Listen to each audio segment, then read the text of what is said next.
डेढ़ महीने एक मीटिंग एक प्रेस कॉन्फ्रेंस में मिलना हो जाता है। पहला तो मैं आपको आदर्श क्रेडिट घोटाला जो हुआ है वो बहुत बड़ा घोटाला है और उसने हिला के रख दिया। करीब 22 लाख लोगों की मेहनत में पानी फिर गया। 15,000 करोड़ रुपये का घोटाला हो गया।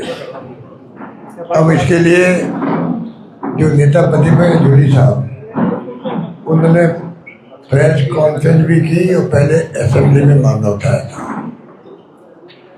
पर दुर्भाग्य से सरकार की नींद नहीं खुली और आज भी जो है डबल एजी जो दिल्ली में है मिस्टर शिव मंगल लगाते हैं, शिव मंगल ही सब मामले, वो उनकी जो फर्म है वो उसकी पैरवी करे आज भी। अफसोस है कि अगर पहले मान लीजिए सरकार के ध्यान नहीं हो और उसके अंदर मान लो कोई गलती हो जाए तो अलग बात है, पर जब नेता प्रतिपक्ष ने ध्यान दिला दिया कि जो आपके वकील सरकार के सुप्रीम कोर्ट में पैरवी कर रहे हैं, हाई कोर्ट के अंदर जब केस लगा जमानत का, तो जिस केस में 6 जजेज ने रिक्यूज कर दिया हो, विड्रॉ कर लिया हो, 6 जजेज ने, ऐसा मैंने हिंदुस्तान पहली बार सुना। किसी केस के लिए एक जज रिक्यूज कर लेता, 2 कर लेते हैं, अगर 6 जजेज ने किया है इसका मतलब कितना बड़ा मामला होगा ये। और उसके बावजूद भी 7वें जज ने फिर रिजेक्ट कर दी बेल, तो सुप्रीम कोर्ट में गए वो लोग। उसमें हमारे डबल एजी को खड़ा किया गया, उन्हीं फर्म को ही कर दिया उन्होंने, जो आरोपी थे उन्होंने भी वकील कर दिया। फर्म शिव मंगल जी की फर्म है वो, उसमें 2-3 वकील और उनके साथ में है और 3 केस थे। एसओजी का एक अलग था, एक जो सीरियस फ्रॉड इन्वेस्टिगेशन ऑफिस बना हुआ दिल्ली में केंद्र सरकार का, उनका और एक केस था गुड़गांव में और एक दिल्ली में चल रहा था। अब उसके अंदर जिस प्रकार से सुप्रीम कोर्ट में केस लगा चीफ जस्टिस के यहाँ, आरोपियों ने तो विड्रॉ कर लिया, कुछ सोच के किया होगा। अब जानते सोच के करता है कि सब काम आरोपी, ऐसे हालात है जुडिशरी के देश के अंदर। फिर जस्टिस प्रशांत मिश्रा जी के लगा, उनकी सुनवाई हो रही है, उनकी पैरवी कर रहे हैं शिव मंगल शर्मा जी डबल एजी, उनके सहयोगी हैं सौरभ राजपाल, निधि राय जायसवाल। अब सवाल ये उठता है कि सरकार की पैरवी यानी आरोपियों का विरोध करना होता है, परंतु वकील शिव मंगल जी की भूमिका यहाँ बहुत ही ऐसी लगती है जिसमें विचार करना आवश्यक है सरकार की तरफ से, क्योंकि शिव मंगल जी की फर्म जो औरा करके है आरोप, उसी में ये केस जो आरोपी है उनका केस भी वही देख रहे हैं, वो फर्म देख रही है। और मिस्टर सिद्धार्थ चौहान सह आरोपी है, वो फरार है, उसको भगोड़ा घोषित कर दिया गया। तो ये जो आरोपी है लॉ फर्म ने RN कंपनी को नियुक्त किया है, तो शिव मंगल जी, सौरभ राजपाल, निधि जायसवाल तथा इनके सहयोगी जो साथी इस फर्म में है, तो सरकार की पैरवी भी कर रहे हैं शिव मंगल जी। उनकी कंपनी जो है वो पैरवी कर रही है सिद्धार्थ चौहान की भी, 18-19 से भी कर रही है, और दिल्ली हाई कोर्ट और सुप्रीम कोर्ट सब जगह पैरवी हो रही है उनकी आधे घोटाले की। और राजस्थान सरकार की ओर से जो एसओजी का मुकदमा है उसकी पैरवी भी हो रही है वहाँ पर, यानी आरोपी और सरकार का वकील एक ही पक्ष है। ये इस प्रकार से एक प्रकार से जो कहते हैं हितों का टकराव है, ये 22 लाख निवेशकों की आंखों में धूल झोंकने वाला है। और वहाँ जो गए सुप्रीम कोर्ट में, वो आरोपियों की जमानत का फैसला होना चाहिए वहाँ, इसलिए गए वो लोग। आरोपी। और हमारे जो डबल रेजी साहब हैं वो वहाँ मांग कर रहे हैं कि सारे केस जितने केसेज हैं एसओजी के हों या ये जो बाकी कंपनियों के जो केसेज हैं ये तमाम केस एक साथ ही सुन ले जाएं। इस प्रकार का जो माहौल बना ये बिल्कुल ही आप समझ लीजिए कि इनका जो प्रोफेशनल मिसकंडक्ट की तरह ये मामला, क्योंकि इसमें कभी ऐसा हुआ नहीं है। ये पहला केस ऐसा सामने आया जिसका ध्यान दिलाया नेता प्रतिपक्ष जूली जी ने। सरकार को तत्काल कार्रवाई करनी चाहिए कि हटा दे तो उस केस से। बड़े बड़े वकील दिल्ली में बैठे हुए हैं। जब आपको 22 लाख लोगों की चिंता होनी चाहिए, उसके लिए जरूरी है कि एक व्यक्ति पे अगर डाउट भी है, हो सकता है उनकी गलती नहीं भी हो टेक्निकली या कुछ भी समझ लीजिए, क्या फ़र्क पड़ता सरकार का। जब पैरवी हो रही इस प्रकार से, इतना बड़ा केस है, तो आप 5 वकील खड़े कर देते बड़े बड़े, कोई दिक्कत नहीं थी। और बार काउंसिल ऑफ इंडिया के रूल्स जो हैं 33 और सुप्रीम कोर्ट के कई ऐसे स्पष्ट आ चुके हैं फैसले, उसको देखते हुए भी इस प्रकार का जो ये मामला आया है ये बहुत ही गंभीर मामला है। और मैं समझता हूँ कि मुझे उम्मीद थी कि नेता प्रतिपक्ष के कहने के बाद तो कोई बात बचेगी नहीं, पर दुर्भाग्य से सरकार देखिए आप जिस प्रकार चल रही है वो तो आपके सामने है। किस प्रकार से इन्होंने अनदेखी की उस चीज़ की, अनदेखी करके जैसे को अनबी की हो, इनको मालूम नहीं हो।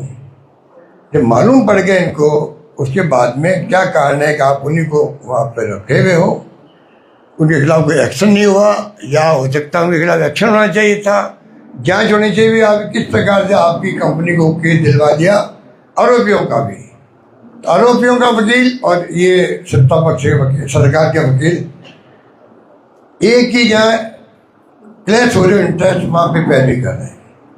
ये बहुत सीरियस केस है और इसके लिए मैं समझता हूँ कि अभी वक्त है कि सरकार इसको गंभीरता से ले। और जिस प्रकार वो संजीवनी का केस हुआ था वो भी ऐसे हुआ।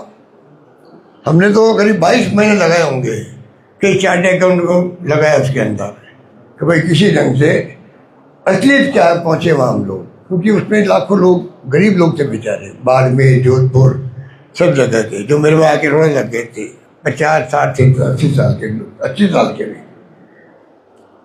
और केंद्रीय मंत्री जी का वो तो मेरे खिलाफ मुकदमा किया हुआ है डिफेमेशन का, वो तो शायद 1.5-2 साल हो गए। 20-22 पेशी में भी जा चुका हूँ, वो भी आ चुके हैं, तो वो तो अलग मामला है।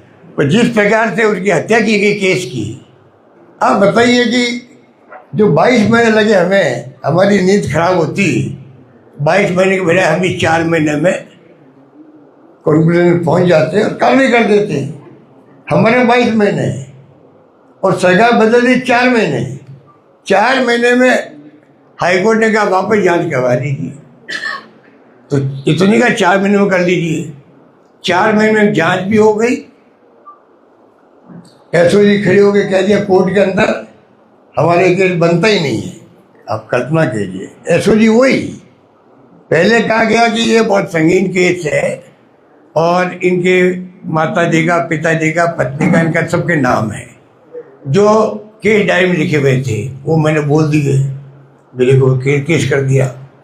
पर मैं पूछना चाहूँगा कि 4 महीने में जांच कैसे कर लिया आपने? और हाईकोर्ट में बोल गए थे, हाईकोर्ट जज ने कहा भाई अगर आपके मुलजिम नहीं है तो ठीक है, फिर हम इनको छोड़ देते हैं।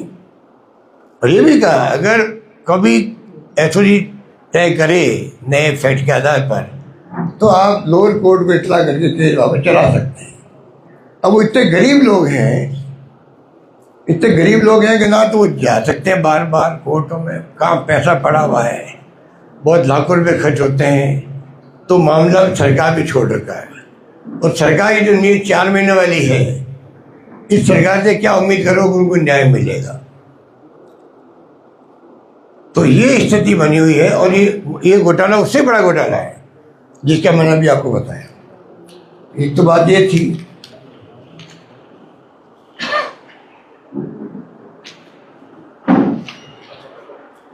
दूसरा जो हमने वो पहले आपको मालूम है कि एक सीरीज चलाई थी इंतजार शास्त्र, वो इतनी पॉपुलर हुई है वो कि सरकार पूरी हिल गई उससे, पूरी सरकार हिल गई। तो हिल नहीं गई बल्कि आप देखिए इतनी मजाक बन गई, सरकार की मजाक बन गई कि जितने जवाब दिए गए सब नेताओं द्वारा, इंक्लूडिंग मुख्यमंत्री जी और बीजेपी अध्यक्ष द्वारा, आप तो मीडिया वाले आपने पढ़े होंगे, हमारे इंदिरा शास्त्र में जो इश्यू थे वो तो पब्लिक के थे। अब ढंग से जवाब दे सकते थे वहाँ पर, भाई इसमें देरी इसलिए हुई है। सरकार होती है, सब उनके पास फैक्ट्स होते हैं, कारण भी होते हैं, कुछ कारण जेन्युइन भी होंगे। ये हम नहीं कहते जेन्युइन कारण भी नहीं होते, कई बार अटक जाता मामला। जब सड़क का अटक गया दिल्ली से जयपुर तक का, 20 साल हो गए उसको, कई मंत्री आए 6 महीने में कर देंगे, नहीं हो पाया। तो कहने का मतलब कि सरकार की ड्यूटी, विपक्ष के कोई व्यक्ति बोले तो आप कम से कम जस्टिफाई तो करो अपने। वो कोशिश भी नहीं की गई। इस बात का मुझे बहुत दुख है कि वो उनका, और इंतजार तो कई लोग कर रहे हैं। अभी आए मेरे पास इंजीनियर साहब PhD के, 5000 इंजीनियर राजस्थान के, पेमेंट रुके उन लोगों के, पेमेंट नहीं हो रहे हैं। और इधर गर्मी का वक्त आ रहा, पीने के पानी की समस्या बहुत भयंकर बढ़ सकती है। और मैंने सुना है कि प्रेस कॉन्फ्रेंस करके ठेकेदारों ने अल्टीमेटम दिया है, भुगतान नहीं किया तो हम काम नहीं करेंगे, पानी रोको आंदोलन शुरू करेंगे। पता नहीं एक ही श्रुत में और क्या कहना चाहते हैं। 4,500 करोड़ की पेमेंट बाकी है। कि ठेकेदार इतने बड़े नहीं होते हैं कि अफोर्ड कर सकते, कुछ लोग होते हैं। कई लोग तो आगे चुकाना पड़ता है मजदूरों को, उनके छोटे ठेकेदारों को, सप्लायर्स को। हालत ख़राब हो जाती है, हालत ख़राब हो जाती है। अभी कोई किस्सा तो मुझे एक आदमी के आंखों में आंसू आ गए थे। एक MLA साहब आए मेरे पास आए ठेकेदार, अच्छे खाले ठेकेदार थे। ऐसी स्थिति बन गई वो, उनके आंखों में आंसू आ गए। उनको किसी ढंग से कुछ पैसा दिलवाया मैंने, सचिवालय में हाथाजोड़ी करके, थोड़ी सांस हल्की से आई उसको। कि वो बड़ा ठेकेदार है, तो छोटे ठेकेदार तब तंग कर रहे थे। ऐसे कई किस्से। पर कर्ज माफ़ी आपका ये देखिए, अब मैं 2 बातें कहना चाहूँगा। एक तो RGSS, पूरा पेंशनर समाज, चाहे वो रिटायर्ड हो गए हों या सर्विंग हो, MLA MP, पत्रकार के अलावा जो नौकरी वाले, सर्विस वाले लोग, सभी दुखी है। जो जिस RGSS को उन्होंने बनाया उद्देश्य से, उसको विफल कर रहे हैं लोग अपनी लापरवाही से। अगर मान लो कहीं बेईमानी हो गई है, आप कड़ी कार्रवाई करो, कौन मना करता आपको। पर मान लो कुछ लोगों ने बेईमानी कर दी, थोड़े पूरी स्कीम को बर्बाद कर दो। 1000 करोड़ रुपये बाकी हो गए दवाइयों के, मेडिकल शॉप्स के, दवाई दुकानों के, दवाई देना बंद कर दिया। प्राइवेट हॉस्पिटल ने इलाज करना बंद कर दिया है। ये जो स्थिति बनी है वो भी बहुत खतरनाक है।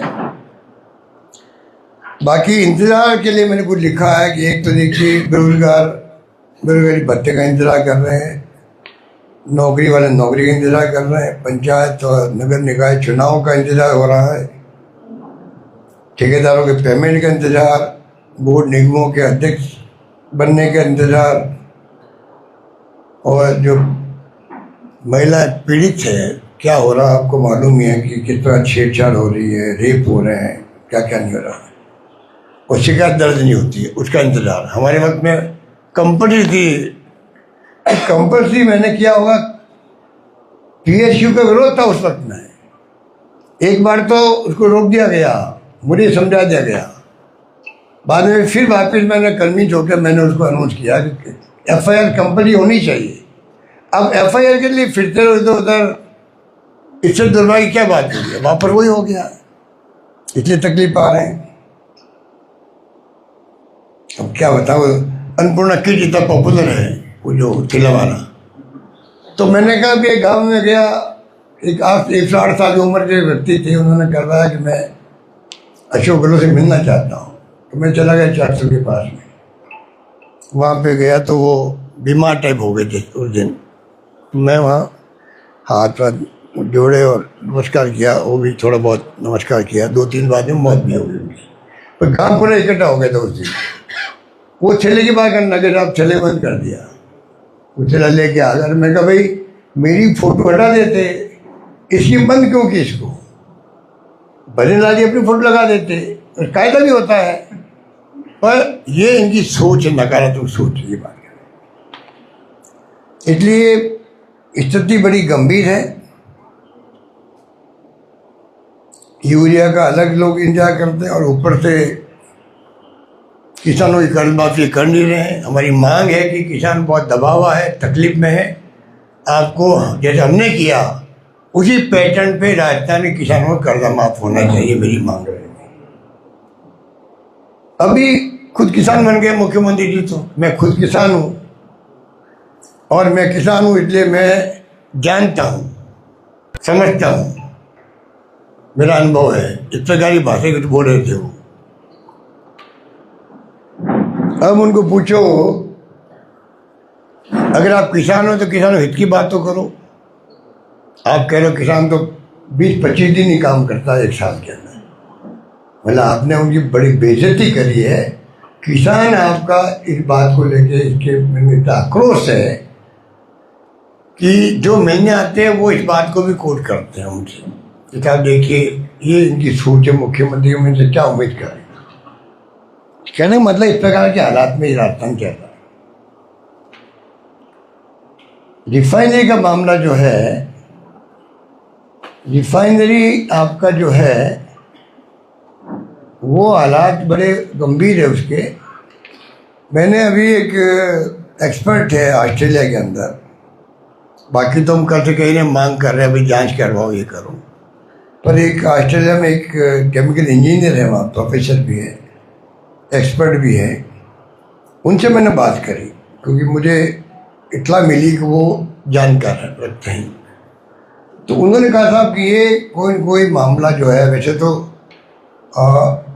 रिफाइनरियों में आग लगती है पर पुराने रिफाइनरी में लगती है। उन्होंने सही बात बोली, रिफाइनरी में कई बार आग लग जाती है। 20-25 साल पुरानी रिफाइनरी होती है या मत ज़्यादा होती है तो कई बार आग लगती है, इसमें कोई बहुत बड़ी बात नहीं। परंतु 25 साल में कोई भी रिफाइनरी में कोई नई बनी हो आग लगती नहीं है। नई रिफाइनरी में आग नहीं लग सकती। इसमें कहीं कहीं या तो चूक हुई है या मतलब दबाव पड़ा हुआ कि आप जल्दी कीजिए, जो भी किया हो। पूरे 2-3 कारण बताए। उसमें कारण ये भी था कि ये जो जल्दबाजी में चूक हो गई, मनोवैज्ञानिक दबाव इनके ऊपर ज़्यादा डाल दिया गया हो, मतलब कई कारण बताए कि कुछ कारण ऐसा हुआ होगा जहाँ कहीं कहीं, वरना नई रिफाइनरी में आग लगने का आज तक सुना नहीं। उनका ये कहना मतलब पुरानी रिफाइनरी में आग लगती है, इसमें कोई बात नहीं हुई। वैसे उन्होंने कहा था कि सेफ्टी पहले होना चाहिए। जैसे ऑस्ट्रेलिया के अंदर हमारे वहाँ हम सिखाते हैं सबको, बच्चों को भी, कि चाहे वक्त लग जाए प्रोडक्शन की बजाय सेफ्टी का ध्यान रखें, प्रोडक्शन की बजाय। ये हमारी थ्योरी है ऑस्ट्रेलिया के अंदर। तो ये मतलब अनफॉर्चुनेट आग लगी, उसे गहरे में जाना चाहिए। कोई पता नहीं सपोर्टेज तो नहीं हुआ हो। अभी अंतर्राष्ट्रीय माहौल ऐसा है, मैं तो सोशल मीडिया में देखता हूँ जिसमें 4 दिन पहले लिख दिया किसी ने कि रिफाइनरी को बच के चलना चाहिए, कहीं आग नहीं लग जाए या कहीं सपोर्टेज नहीं हो जाए, और वही हो गया। अब वो कुछ उससे लिंक करें नहीं करें अलग बात है, पर ये बातें दिमाग में आती है सबके।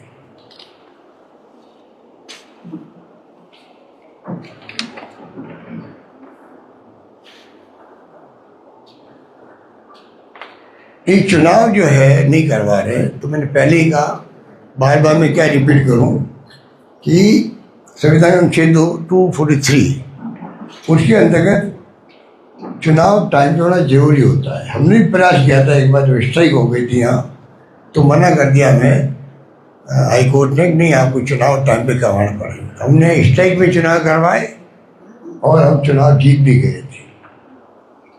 पर इनको इतना क्या डर है भाई कि जब हाई कोर्ट कह रहा आपको 15 महीने डेट दे दिया आपको, अब चिंता ही नहीं हुई, सुप्रीम कोर्ट में गए तो आपको रिलीफ नहीं मिली, तब भी आप चुनाव नहीं करवाते थे। ये कॉन्स्टिट्यूशन ब्रेकडाउन की तरह है, क्योंकि दो डबल इंजन की सरकार है दिल्ली में भी, यहाँ भी।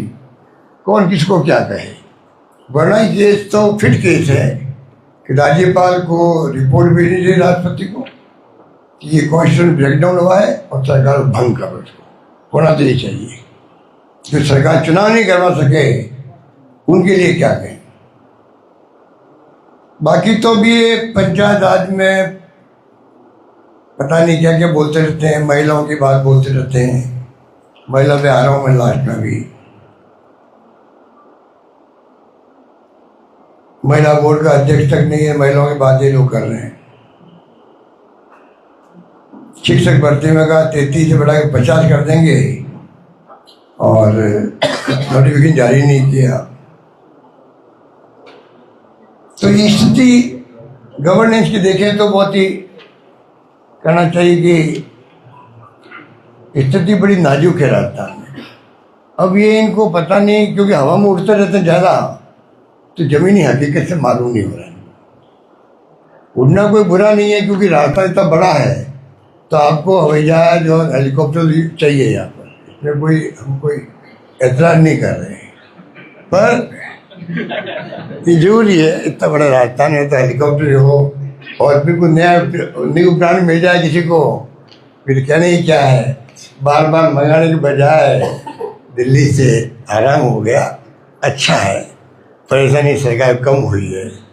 पर अगर उड़ते ही जाओगे उड़ते रह जाओगे, क्योंकि ज़मीन में बिल्कुल स्थिति उल्टी है।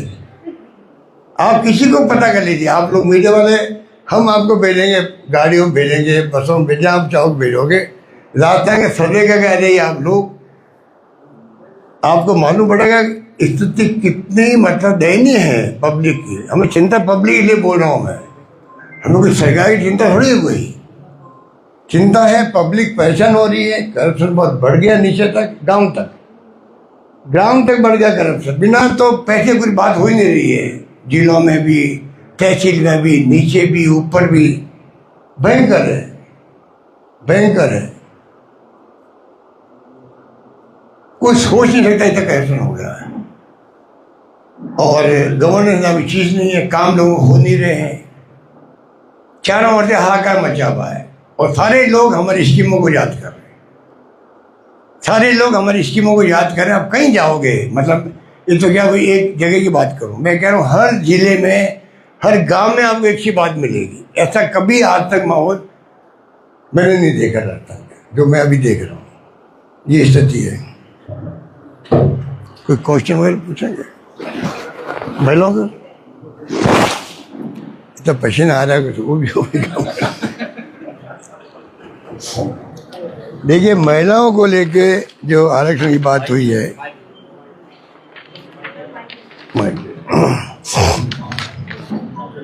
ये महिलाओं का मामला जो है वो तो अब इतना संगीन है। अगर मान लीजिए विपक्ष एक नहीं होता, या ये कहना चाहिए कांग्रेस ने राहुल गांधी के नेतृत्व में, विपक्ष ने एकजुटता दिखा करके देश को बचा लिया, देश को बचा लिया। ये मैं सोच समझ के कह रहा हूँ, देश को बचा लिया है। जो हालात ये करना चाहते थे, महिलाओं का आरक्षण की बात तो है ही नहीं उसमें। ये जो प्रचार,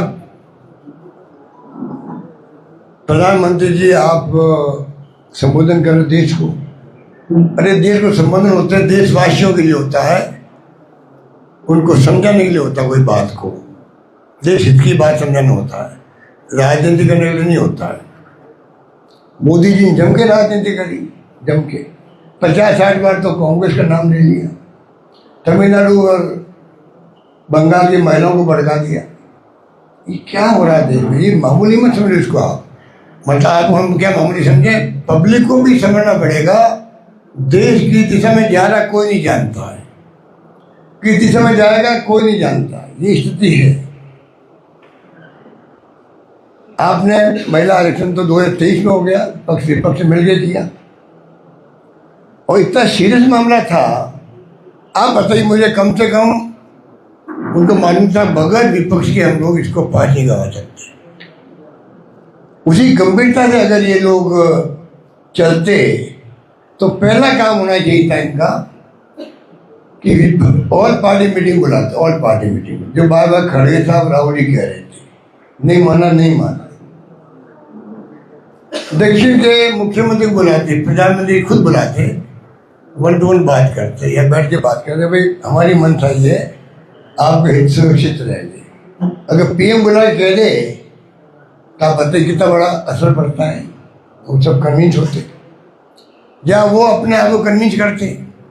ऑल पार्टी मीटिंग भी होती या तो आप उनको कन्विंस कर देते या वो कोई बात बोलते, हो सकता है कुछ पॉइंट आप कन्विंस हो जाते। ये तो होता है डेमोक्रेसी में, पर आपने वो भी नहीं किया। और तीसरा बहुत छोटी बात थी कि भाई चुनाव चल रहा है तो आप क्यों नहीं इनको 15, 16, 17 के भेजा है, आप इसको 29 तारीख के बाद बुला लीजिए। आपने नहीं बुलाया, अब बताइए। तो जनता को इतनी मूर्ख समझते हैं कि ये सब बातें लोग जेल में नहीं है क्या? फिर आप ढकोसला कर रहे हो कि विपक्ष ने पास नहीं होने दिया। क्या पास नहीं होने दिया? कानून तो बना हुआ है, कानून तो बना हुआ महिलाओं का। तो जिस प्रकार इन्होंने जो षड्यंत्र रचा परिसीमन का, वो बहुत खतरनाक था। 850 सीटों का परिसीमन, 543 से सीधा 850। अब सोशल मीडिया आते रहते हैं कितने खर्चे में, जो मैं उस पर नहीं जा रहा हूँ, खर्चे अपनी जगह बताया उन्होंने। पर उसके अलावा भी आप 850 सीटों का परिसीमन अपने हिसाब से कर दो देश के अंदर। आरएसएस और बीजेपी वाले बैठ के नक्शे बना दे, जो बना चुके थे ये लोग। ये जो घनश्याम तिवारी जी, राजेंद्र राठौड़ जी, और कौन है वो पूनिया जी है कोई, अरुण चतुर्वेदी जी, ये जिस प्रकार बर्बाद किया इन्होंने नगर निगमों के परिसीमन, वो भी चाला के लिए लोग कुछ कुछ करते रहते हैं जो मालूम नहीं पड़ता है। इनके तो वो जो आरएसएस केंद्र है वो तो वहाँ तो कोई जा नहीं सकते, कोई पता नहीं क्या करते हैं वहाँ बैठ करके। तो क्या किया होगा किसी को नहीं मालूम। वो चाहते हुए छूट मिल जाए, परिसीमन की छूट मिलने का वो विधायक संशोधन था, वो परिसीमन की छूट मिलने का जो आसाम में हम देख चुके हैं। आसाम में परिसीमन बाद में हुआ था, अपने 9 में यहाँ हुआ, राजस्थान में लागू हुआ 9 में, 3-4 में शुरू हो गए थे, वहाँ बहुत बाद में हुआ था। ऐसा परिसीमन किया उन्होंने कि वोट ज़्यादा कांग्रेस का है पार्लियामेंट में, और सीटें ज़्यादा आई बीजेपी की। हमारी 9 आई, बीजेपी की नहीं, सॉरी, हमारी 3 आई, उनकी 9 आई। ये परिसीमन का परिणाम है। इतना खतरनाक परिसीमन होता है, मजाक बना दिया वहाँ पर। जम्मू कश्मीर ऐसा ही किया। तो ये जो स्थिति है उससे आप समझ सकते हो कि किस रूप में इन्होंने चालाकी से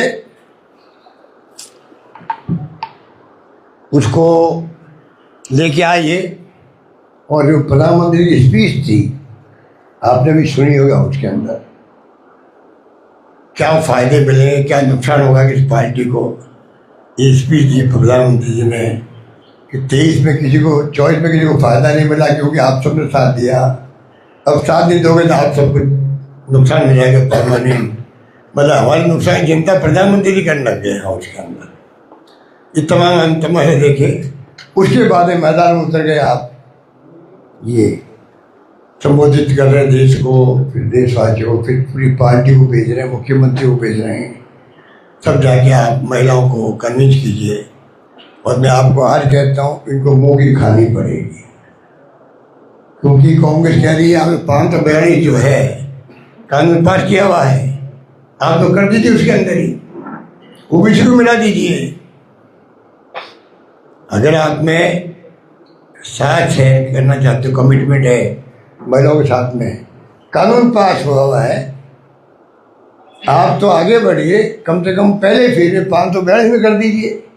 बाद में जब आप परिसीमन करने की स्थिति में आए 29 के बाद में, तब सोच लेना क्या करना आपको। और जैसे ही कांग्रेस ने ये स्टैंड लिया इन सब की हवा निकल रही है। कोई महिलाओं में ये आप कुछ पैदा नहीं कर सकते। दीजिए, आप ओबीसी को आरक्षण दे दीजिए, आपका वोट बैंक काफ़ी हद तक वो है, मालूम पड़ जाएगा। ये स्थिति है। इसलिए मैं आपको कहना चाहूँगा कि ये जो हालात बना रखे हैं, इसमें जो है बड़ा अंतर भी होता है। देखिए 2001 में जो था, 2001 में 101 करोड़ थी आबादी देश में, और 2011 में 121 करोड़ हो गई, मतलब 20 करोड़ लोग ज़्यादा बढ़ गए। अब भी लगभग वही होगा। तो 20 करोड़ लोगों को वंचित क्यों कर रहे हो आप? 2011 के आप आधार पर क्यों कर रहे हो सेंसस? सेंसस क्या कर रहे हो? परिसीमन कर रहे हो। आज हम 2026 में बैठे हुए हैं, 2011 को आधार बना के आप परिसीमन करना चाहते हो, तो अभी मंशा तो स्पष्ट मालूम पड़ जाती है। इसलिए बहुत ही गंभीर बात थी महिलाओं वाली भी, और इसमें आप देखेंगे कि जनता सब समझ रही भी है इनकी मंशा क्या है। और 850 के फिगर अचानक दे दिए इन्होंने, सब असेंबली में डबल कर दिए, और उसकी गंभीरता दिखाई नहीं। उस गंभीरता के लिए साल भर आपको बोलना पड़ता है, कहना पड़ता है, डिबेट करनी पड़ती है, नेशनल डिबेट होनी चाहिए।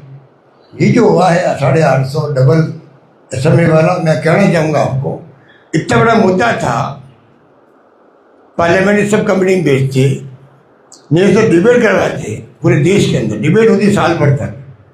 उसके बाद में आप आगे बढ़ते कि लोगों का मूड क्या है। अब अचानक ही जैसे चाइना में है ना जनरल असेंबली 1000 लोगों की, जो वहाँ चुनाव होते ही नहीं, फिर वहाँ चुनाव एक तरफे होते वहाँ, तो वही आप चाहते हो हिंदुस्तान में लागू हो। इनकी असली मंशा वो है, चुनाव मुनाव कुछ नहीं है, नाम का इलेक्शन कमीशन हो और हम लोग सत्ता बने रहें, ये इनकी मंशा बहुत खतरनाक है। डेमोक्रेसी खत्म करना चाहते हैं। धन्यवाद। सर, आपने रिफाइनरी की बात कही,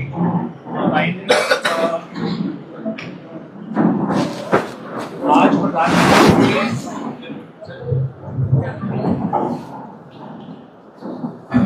प्रधानमंत्री ने बालोतरा में आना था, तो उससे एक दिन पहले इतनी बड़ी आग रिफाइनरी में लगनी, क्या आप राजस्थान के सरकार के प्रशासनिक अमले की बड़ी चूक मानते हैं इसमें? आपने कहा आपने किसी ऑस्ट्रेलियन एक्सपर्ट से बात की थी, आपने कहा कि उन्होंने कई कारण बताए कि जिसकी वजह से ये हो सकता था। आपने उसमें कहा कि एक जल्दबाजी की एक वजह हो सकती थी, और क्या वजह हो सकती है इसकी वजह से ये इतना बड़ा? देखिए, जवाब उन्होंने दिया, मैंने आपको बता दिया कि वो ये कह रहे थे कि रिफाइनरी में आग लगती नहीं है, लगती है, पुराने रिफाइनरी में लगती है, ये कोई बहुत अनयूजुअल कुछ नहीं होता है। नई रिफाइनरी में आग लगती कभी मैंने सुना नहीं, और मैंने स्टडी करी है, 25 साल में तक हुआ नहीं, वो मैंने आपको बता दिया। वो तो मैंने जो चिंता, वो भी चिंता प्रकट कर रही थी कि भाई नई रिफाइनरी बनी थी, आने वाले थे। अब किसी मुल्क का प्रधान दे के जाए, उसके पहले इतनी बड़ी दुर्घटना हो जाए, जहाँ एसपीजी होती है 2 दिन पहले पहुंच जाती है वहाँ, सब देखते करते हैं वहाँ। ये घटना इसको मामूली नहीं मान सकती, ये घटना बहुत बड़ी घटना ही है अगर कोई माने तो। क्या एक बहुत बड़ा हादसा बन गया है सर? अब पता नहीं कितना नुकसान हुआ होगा, कितने महीने लगेंगे ठीक होने में, अलग बात है। पर ये वैसे इन्होंने इसको डिले कर भी अच्छा नहीं किया। मेरी शिकायत तो दूसरी इनसे, मुख्य शिकायत मेरी है कि जब हमने इसका शिलान्यास कर दिया, बड़ी कठिनाई से हमने कन्विंस करके प्रधानमंत्री जी को, सोनिया जी से बात करके, और इसको फिर मोदी जी मंत्री थे, सबको लेके आए यहाँ पर। रिफाइनरी का फैसला, बहुत बड़ा फैसला तो वो था, और 4 साल उसको रोक दिया वसुंधरा जी वक्त में। और ये तो बहुत घाट का सौदा है, कम रखा इसका, 26% क्यों रखा? पानी हमारा, बिजली हमारी, तेल हमारा। अरे मैंने कहा वसुंधरा जी 26% रखना नहीं चाहिए हम लोगों को। हिंदुस्तान में कोई रिफाइनरी में पब्लिक स्टेट गवर्नमेंट की भागीदारी नहीं होती है, कोई आसाम में एक जगह है, क्योंकि इनकी जो कंपनी रिफाइनरी होती है, इनके कई रिफाइनरी होती है, कोई घाटे में चलती, कोई नफे में चलती, तो घाटा पूरा हो जाता है। अगर स्टेट गवर्नमेंट अगर भागीदारी बना ले, वो घाटे में आ जाए, तो स्टेट गवर्नमेंट 1000 करोड़ कैसे दे सकती है? तो घाटा इसलिए होता नहीं, आपको गलतफहमी है। फिर वो चुप हुए बोलते हुए। सर वसुंधरा जी के कार्यकाल के बाद 5 साल का कार्यकाल आपका भी था सर, तभी तो 80% काम हुआ है। ये जो काम हुआ है असली तो हमारे वक्त में हुआ ही, और अभी 2.5-3 साल लगा दिए उन्होंने। 2024 के बाद हमसे किया उन्होंने, दिसंबर 24 का सरकार चली गई। इन्होंने फिर अगस्त 25 का इन्होंने, वो भी चला गया। अब जाके ये सर क्या इसमें जुडिशियल जांच होनी चाहिए या किसी हायर अथॉरिटी से जांच की आप मांग कर रहे हैं? क्या जांच तो हो रही है, लेकिन आप अपनी ओर से कोई स्पेशल जांच की मांग, न्यायिक जांच या कोई और? जब प्राइम मिनिस्टर खुद आ रहे हों और वहाँ इतनी बड़ी घटना हो जाए तो इतना तो मैं उम्मीद करता हूँ कि पीएमओ भी जो है इसमें इंटरवीन कर रहा होगा, ये उम्मीद कर सकते हैं। सर आपने सर तमाम जो बीजेपी के नेता हैं और महिला की बात करी, महिला आरक्षण की, आपने तमाम बीजेपी के नेता, पूरी बीजेपी जो है राजधानी जयपुर समेत राजस्थान की सड़कों पर है, लेकिन राजस्थान में पिछले 2.5 साल से महिला आयोग का जो पद है वो खाली पड़ा हो। महिलाएं जाए तो जाएंगे और उसके बाद में उसके बावजूद भी लोग सड़कों पर महिला आरक्षण की बात कर रहे हैं। वो तो मैंने कहा ना, आपने ध्यान नहीं दिया। मैंने यही कहा महिला आयोग का अध्यक्ष भी नहीं बनाया उन्होंने, बोर्ड नहीं बनाए, अलग बात है। महिला आयोग में नहीं बनाया, महिला कहाँ जाए? और वो जो छेड़छाड़, एक प्रेग्नेंट औरत थी, उसे छेड़छाड़ करने लोगों ने। और अफसोस की बात यह है कि एक बार घटना हुई थी, पुलिस वाले 10 दिन बाद में उसको साइड डाले हैं अपने ऑनलाइन पे कि जन भावना देखते हुए। तो क्या जन भावना देखते हुए आप FIR दर्ज करोगे? क्योंकि मजाक की बात करिए, क्राइम हो गया है, पुलिस ड्यूटी होती है, क्राइम का मालूम पड़ते ही FIR दर्ज कर दो। सर महिलाओं की बात चल रही है, पूर्व मुख्यमंत्री वसुंधरा राजे का एक लेटर वायरल हुआ था। उस वायरल लेटर के इशू में आज मध्य प्रदेश से कांग्रेस IT सेल के 4 युवाओं को गिरफ्तार किया गया है। हरीश चौधरी इसकी मांग उठा रहे हैं और बीजेपी कह रही है कि हम इसकी जड़ तक जांच करेंगे। मुझे जानकारी नहीं इसकी जानकारी। सर आपने कहा कि रिफाइनरी का जो काम था और जिस तरीके से हादसा हुआ और जो वर्ल्ड में सिचुएशन चल रही है अभी पूरी दुनिया में, इस तरीके की चर्चाएं चल रही है, और एक जिस सोशल मीडिया का ट्विटर का जिक्र किया आपने कि रिफाइनरी में इस तरीके के हादसे हो सकते हैं, जो 16 तारीख को एक वायरल हो रहा है, 16 तारीख को ट्वीट हुआ था, तो आप भी क्या ये आशंका जता रहे हैं कि इसमें साजिश हो सकती है? क्योंकि आज NIA की टीम भी मौके पर पहुंची थी, उन्होंने पूरा जायजा लिया है NIA की टीम ने भी, तो आपको भी लगता है कि साजिश का हिस्सा कहीं ना कहीं हो सकता है, एक बड़ी चूक हो सकती है? देखिए, मैं कैसे कह सकता हूँ इसको। मैं तो ये बात मानता हूँ कि ये घटना अगर रिफाइनरी बन रही होती और बीच में आग लग जाती मान तो एक अलग होता। जब आपने कहा 21 तारीख को उद्घाटन है, 1 महीना 20 दिन पहले कह दिया और PM आएंगे, पूरी बात क्या बच जाता बताइए आप। और अब भी अगर सीरियसनेस नहीं रखेंगे तो दुर्भाग्य होगा। आप दौरा करेंगे? नहीं तो अंदर दौरा करने की कोई तुक है क्या वहाँ पे? तो दौरा करने के तो हम पहले पहुँच जाते हैं, हम तो कल ही सोच रहे थे, पर कोई मतलब नहीं। PM आ रहे थे, पानी के अंदर घटना हुई है, वो कहेंगे इसी में राजनीति करने लग गए। हम तो जहाँ जाते हैं तो कहते हैं राजनीति कर रहे हैं। मुख्यमंत्री कहते हैं कि अशोक गहलोत कभी बीमार पड़ जाते थे, कभी वो उनके चोट लग जाती थी, फ्रैक्चर हो जाता था, वो मतलब। पर मैं नहीं कहूँगा कि आपके वक्त में रिफाइनरी में आग लग गई, आपके वक्त में जैसलमेर में बस 20 लोग मर गए, या आपके का ये क्या घटना हुई SMS हॉस्पिटल में 7-8 लोग मर गए, आग लग गई। और आग लगी नहीं बागरोटा में कितने लोग मर गए?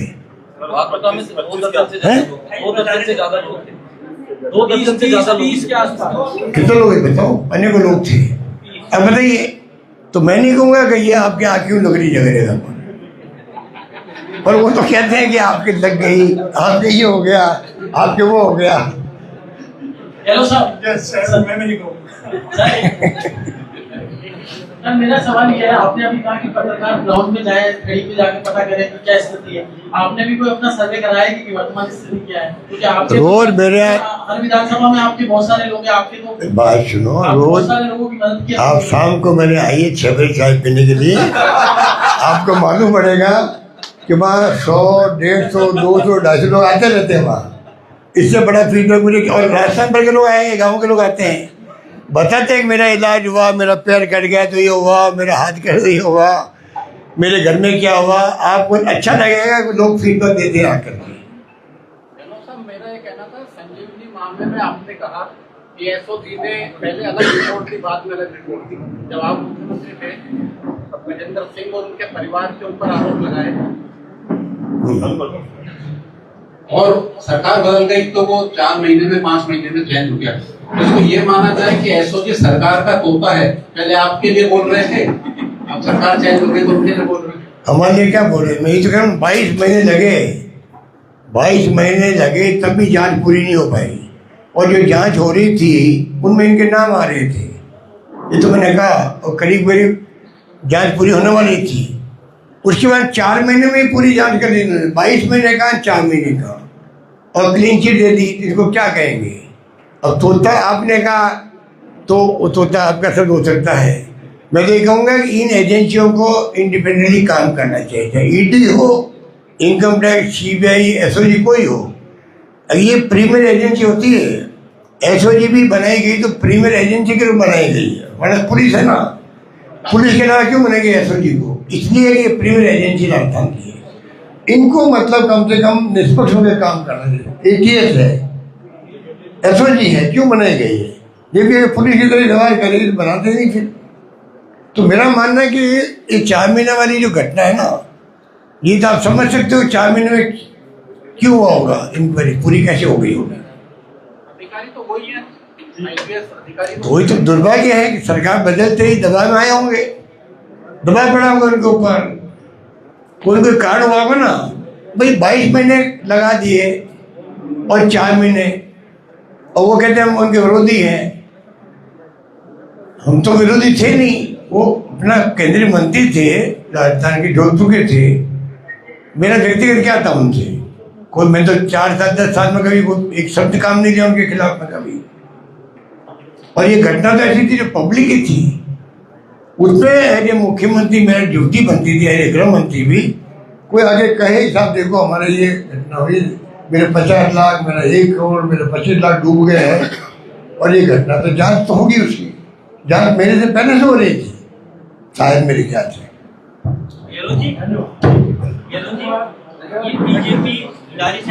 माइक माइक माइक माइक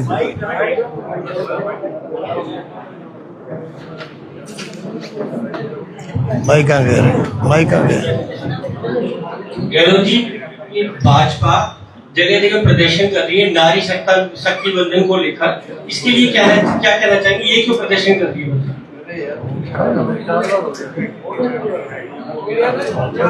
मैंने कहा ना, मेरी हवा निकल जाएगी, कुछ नहीं होने वाला। साहब, गहलोत साहब, यही सवाल मेरा लास्ट है। आप जब मुख्यमंत्री बनते थे और उस जमाने में राजस्थान में ईश्वर की मर्जी थी कि अकाल पड़ जाता था, पूरी बीजेपी रोड पे आ जाती थी, और के अशोक जी तो अब शकुन है, और ये आप, और उसके बाद फिर आप बने, फिर बरसात बहुत अच्छी है। आज ये जो मुख्यमंत्री बने, इतनी घटनाएं हो रही है राजस्थान में, ये रिफाइनरी पूरी जल गई। आपने 2013 में सूर्य जी ने शिलान्यास किया था, 12,000 करोड़ में ये पूरी तैयार होती, आज उसका बजट 43,000 करोड़ हो गया, और वो पूरी जल के, मैंने मालूम किया, पूरी खत्म ही हो गई, वो दोबारा से ऐसी बात नहीं, ऐसा नहीं है, आपकी खबर ठीक नहीं है। पूरी कोई जलने वाली बात नहीं है, यूनिट जली वो जली होगी, मालूम पड़ जाता है। Thank you.